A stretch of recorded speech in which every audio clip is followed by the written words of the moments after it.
Welcome into the San Francisco 49ers Report. Here's everything that's coming up throughout the show. Could Kyle Shanahan get traded to the Chicago Bears? Excited to dive into that from Mike Florio of Pro Football Talk. We have some Niners injury news to get to, why George Kittle needs more targets, and Kyle Shanahan must fire his defensive coordinator Nick Sorensen following the 2024 season. And speaking of topic number one here, this is today's poll question. Would you trade Kyle Shanahan to the Bears for 2 first-round picks? I'm going to explain why that is the question coming up here over the next several minutes. A for accept, D for decline. Let me know down in the comment section right now what you would do. So Kyle Shanahan, could the Niners trade him to the Chicago Bears? Why is this a conversation? Mike Florio of Pro Football Talk wrote a story about this on why the Bears should trade for him. And then today on this Wednesday, December 4th, as we're recording this show, he was a guest on KNBR and further elaborated what his thinking is behind the subject matter. And I want to run through a few quotes from what Florio had to say, and then I'll react to all of this. The Bears are looking for a head coach. There are 3 basic categories when it comes to finding a coach. First, hire a coordinator who has never been an NFL head coach. Second, hire a fired former NFL head coach. Third, hire a college coach. There's a 4th category that rarely gets used. Try to hire the head coach of another NFL team. The rules allow it. The prospective employer calls the coach's current team and expresses interest. If the current team is willing, they negotiate. If an agreement on compensation is reached, the new team has the green light to make the coach an offer. It costs nothing to try. Still, teams, as far as anyone knows, rarely do this. The Bears should give it a whirl. Specifically, they should make the inquiry as to the 49ers head coach and Kyle Shanahan. As far as coaching trades go, because that's the direction that this conversation is heading in, we have seen head coaches get traded before throughout the course of NFL history. The Raiders traded, when they were in Oakland, John Gruden to the Tampa Bay Buccaneers. Tampa Bay then won a Super Bowl with the team that Tony Dungy had previously coached, but he couldn't win it all. John Gruden comes in with a really loaded squad, and they end up beating the Raiders in a Super Bowl. The Saints also traded Sean Payton to the Denver Broncos prior to the 2023 season, and we see what he's doing this year with rookie quarterback Bo Nix. Here were the details from that Gruden trade. I think it sets the foundation for what the Niners might ask for if they were to go to Kyle Shanahan and say, look, we want to rebuild, we want to reset this organization, we're going to tear it down to the studs, and we're going to get rid of a lot of the marquee players on this roster. If you want to be a part of the rebuilding process, you could be a part of the rebuilding process and help streamline that and lead it. If not, we're going to trade you. And maybe the trade could look something like this. The Raiders received 2 first-round picks, 2 second-round picks, and $8 million. Now, I'm bringing up the Gruden trade because I think the Niners should start by asking for 2 first-round picks. I don't think you're going to get 2 seconds and $8 million. That was a crazy trade back in the early 2000s, and the Buccaneers received head coach John Gruden. Was it worth it for Tampa Bay? They got a Lombardi trophy. And then there was the Sean Payton trade from the Saints to the Broncos, where Payton was still under contract with New Orleans, and so the Saints owned his rights, and so they traded him to Denver, and here was the haul here. The Saints received a 2023 first-round pick and a 2024 second-round pick. I used to work out in Illinois. I reached out to some Bears fans. They've been reaching out to me asking, could Kyle Shanahan get traded? And then I talked with a couple of Bears fans in the office, including our Bears host, Harrison Graham. They kind of like the construct of this trade, but of course they do, because that's coming from the Chicago Bears lens. I don't think that's enough. And then the Broncos received head coach Sean Payton and a 2024 third-round pick.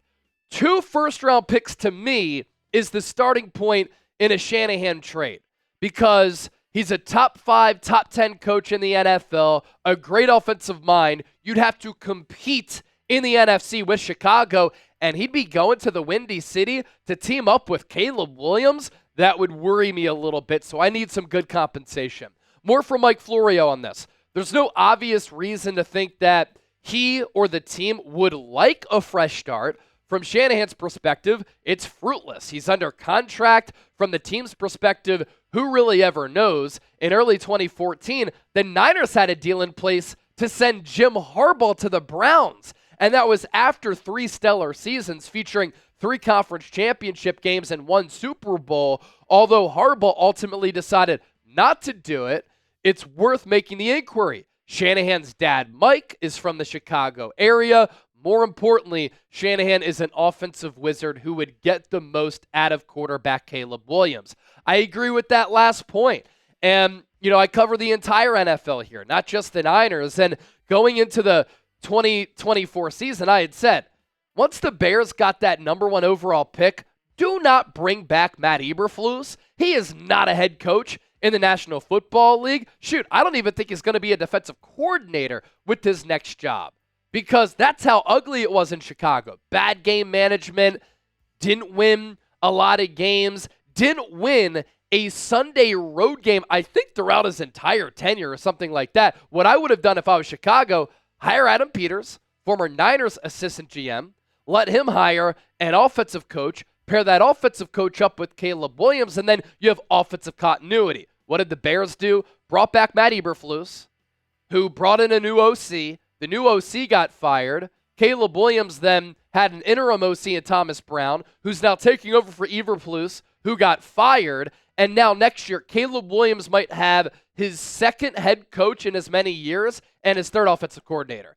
That's just not how you run an organization. So for Shanahan, and that standpoint, he would get an opportunity to coach Caleb Williams, whose talent level is insane. He has so much ability. He's really started to play good football over the last couple of weeks. Started the season slow, picked it up, hit a cold spell, and then over the last few weeks, he has played very well. Almost pulled out a comeback win on the road, short week with the bad coaching staff against the Detroit Lions. So Shanahan getting the opportunity to coach Caleb Williams. He's never been able to coach a quarterback with that level of talent who's also young, who they could pair up as the quarterback head coaching tandem for many years to come. Here's what it comes down to for me, though. We know that Kyle Shanahan is a football guy. We know that Shanahan wants autonomy and say over the roster, and he wants to run things the way that he wants to run things. And Kyle Shanahan is a top 10 highest paid coach in all of professional sports. The McCaskey family, very cheap. When they interviewed Dan Quinn a few years ago, they flied him business class, not even first class or a private jet, into Chicago for the interview. How does that even happen when you have that much money? So they're historically cheap. And Kevin Warren, who's kind of the COO running things for the Bears organization, he's not a football guy. He's a business guy. He's a financial guy. Part of the reason why I think the McCaskey family hired him, he used to lead the Big Ten, and back in 2020, he didn't want the Big Ten to play during COVID. And then people bullied him into having a shortened season that year in the Big Ten Conference. As for what Mike Florio said on KNBR, because KNBR saw this story from Florio and they said, we got to have you on the radio. Here's what Florio said today. When you look at the Niners right now, the franchise feels exhausted. Shanahan looks exhausted. We've had every year except 2020 deep into the playoffs. That's a physical, mental, and spiritual burden that you've got to figure out how to deal with. And you've got to reset. You've got to keep carrying that. And the way they play their games, that physicality the Niners have used to be as great as they've been, that takes a toll. The job by its very nature is exhausting. And if you do it the right way, you exhaust yourself. You age like a president. Go back and look at the headshots from early in his career. It's been a rough ride. You put a lot of yourself into it. Lastly, if you're in a demanding job and you're not sleeping enough and you're not eating right and you're constantly carrying around stress, it's going to show itself. And I feel like one of the things that makes Shanahan great is that he puts in the time. He puts in the effort. He puts in the work. He puts in the heart and soul and the elbow grease. It's funny, I've been saying for weeks that the Niners look physically, mentally, and spiritually broken. Shanahan does a little bit as well. And then Mike Florio says that to echo what I've been saying here. Maybe he watches the show. If you are right now, what's up, Mike? Let's link up at the Super Bowl or at the NFL Scouting Combine. I'll be there in New Orleans and in Indianapolis.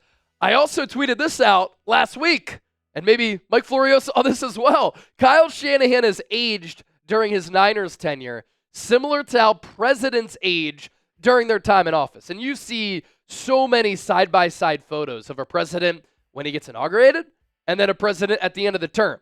Looks young, looks old, ages a lot during those 4 or 8 years. This was Kyle Shanahan, youngin' Kyle Shanahan, back in 2017. First year as the Niners head coach, comes over from the Atlanta Falcons after being their OC, young and spry. This was Kyle Shanahan during that Sunday Night Football game against the Buffalo Bills. Looking a little bit older. I will say this, though. I was thinking during the week about my time in Vegas, interviewing Shanahan, being around the team for the Super Bowl. I think it's the beard that makes him look a little bit older. Now, he certainly has some wear and tear this year because he's definitely stressed and probably still broken about that Super Bowl loss from February. But this was him back in February. I think if he were to take off the beard and shave the beard and go with this look, he doesn't look that old here. Keep in mind, that first photo that we showed you, that was from 2017. All right, that was 8 years ago. It's a long time. I've aged a lot. I look a lot different than I did 8 years ago. Shoot, Chip was still in diapers. My ruling, I am not firing or trading Kyle Shanahan. I am going to remain consistent with that opinion. Be careful what you wish for. And let me ask you this. What's the alternative? You fire Shanahan, you trade him away. Who are you hiring? I don't think this crop of head coaches is that great outside of Ben Johnson, but there's a big question around Ben Johnson, the Lions offensive coordinator, who's just a stupid offensive mind, and I mean that in a good way, with insane play calls, insane play designs, trickery, pre-snap motion, great designs. Why didn't he get a head coaching job after last year? Teams interviewed him, and they were like, we're not sure if he can be the leader of men in the locker room. And so I think Shanahan is an elite coach in this league. It's one bad year, okay? They've made it to 4 NFC title games and 2 Super Bowls over the last 5 years. And a team I keep bringing up, the Philadelphia Eagles. Look at the Philadelphia Eagles last year. They started 10-1. They lost 6 of their last 7. Nick Sirianni was stressed. It looked as though he had aged. That team sucked. That team was dismal. That team was in disarray.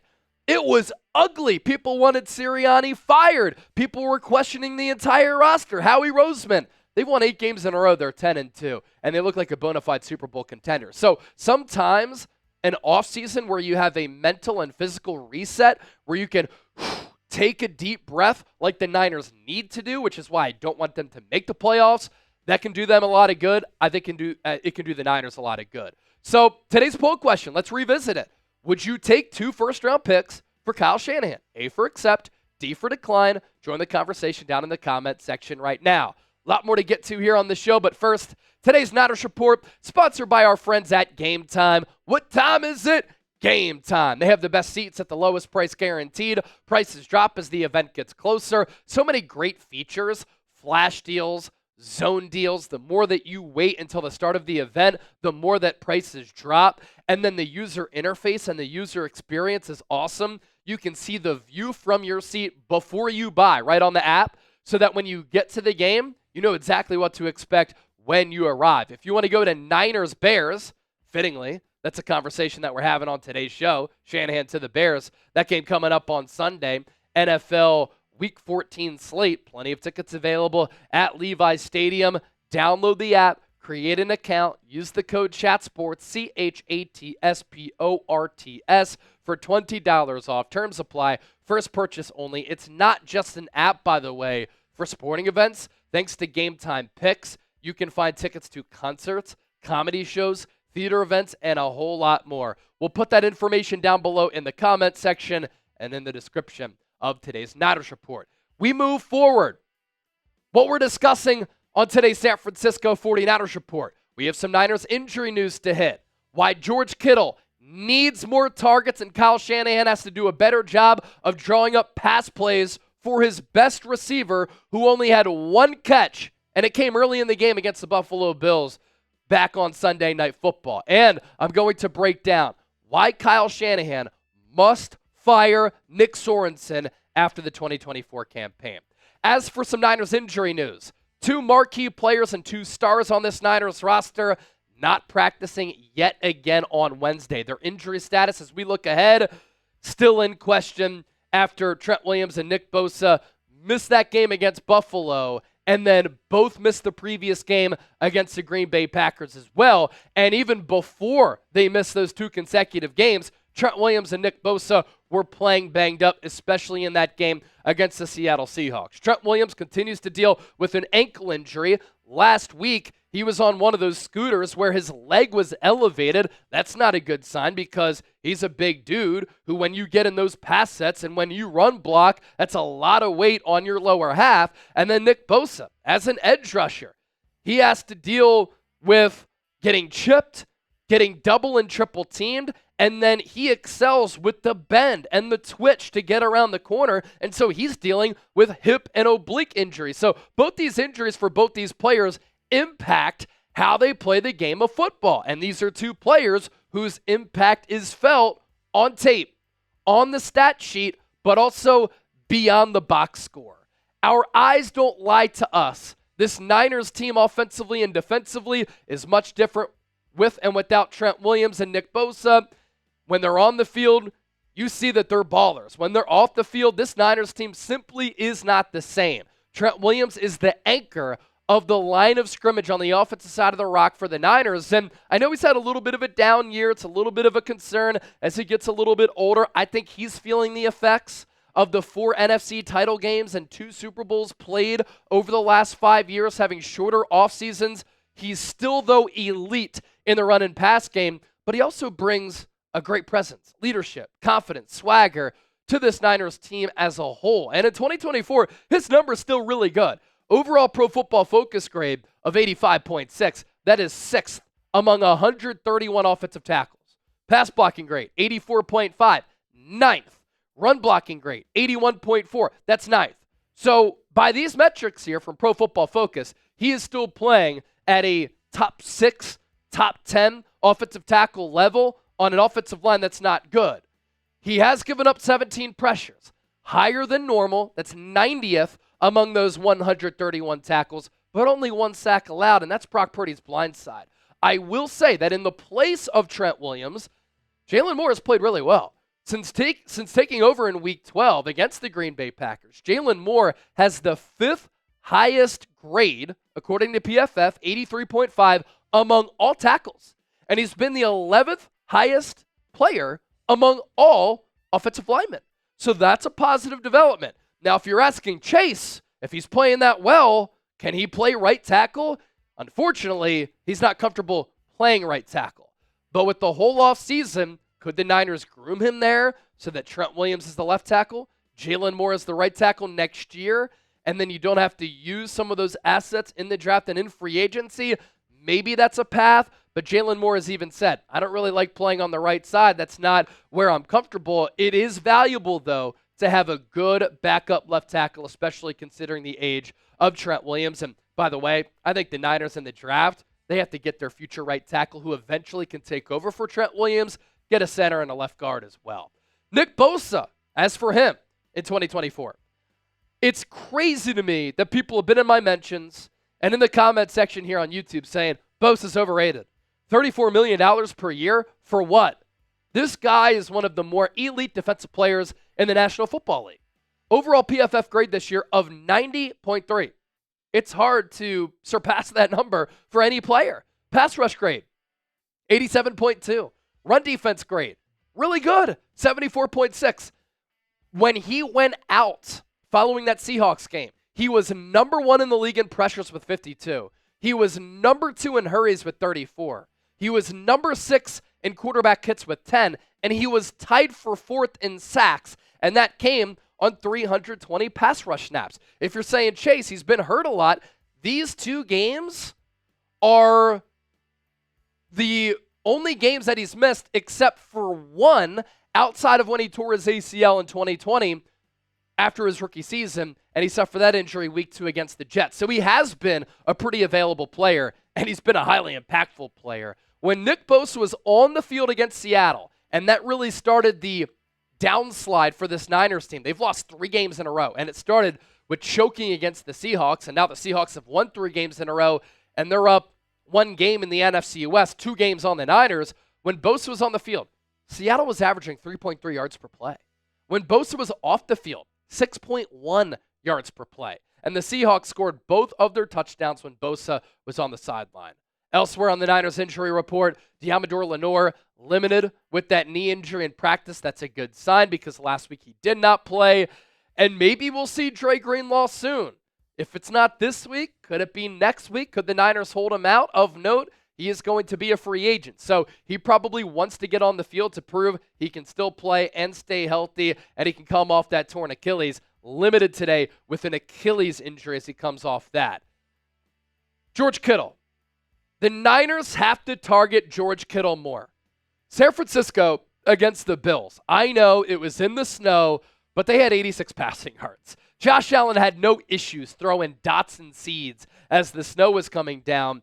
And as part of those 86 passing yards, George Kittle had 1 catch, 7 yards, and 2 targets. How does your best receiver have 2 targets in that game? That's made for a player who's physical like George Kittle. I don't get it. And Kittle, after the game, he didn't understand it either. He said, I do not have an explanation for my lack of targets.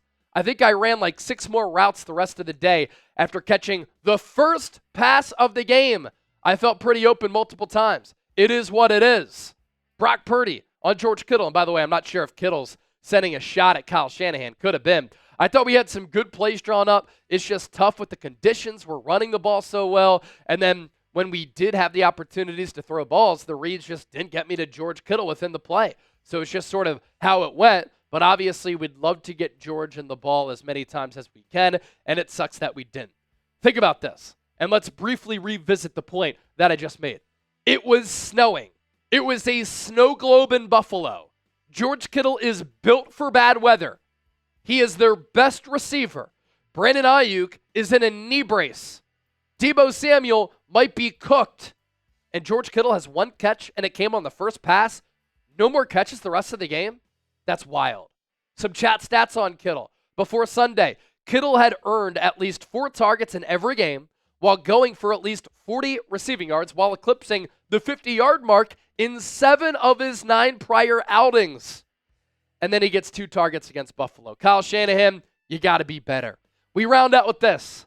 This is why Kyle Shanahan needs to fire defensive coordinator Nick Sorensen after the 2024 season. Some of you might say, well, Chase, why not just fire him now?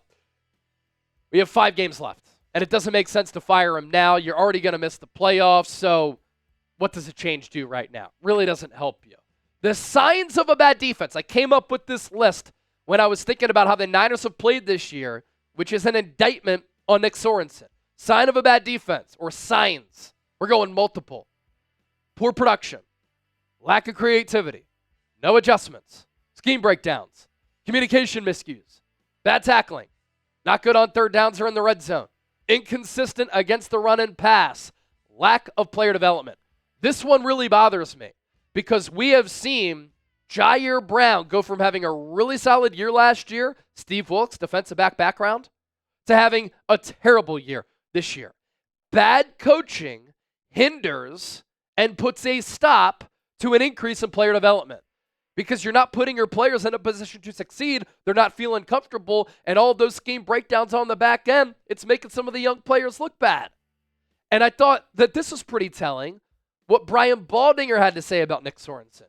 You got to have the horses to scheme some of this stuff up. And I agree with Baldy there. The Niners don't have a lot of horses up front.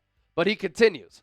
But if you have no horses, you better figure out some scheme where you're getting a free hitter on the quarterback, and I don't see any of that. I see Arizona doing that over and over. They just out-scheme their opponents. But I don't see any of that at all. I don't see that type of creativity at all from Nick Sorensen.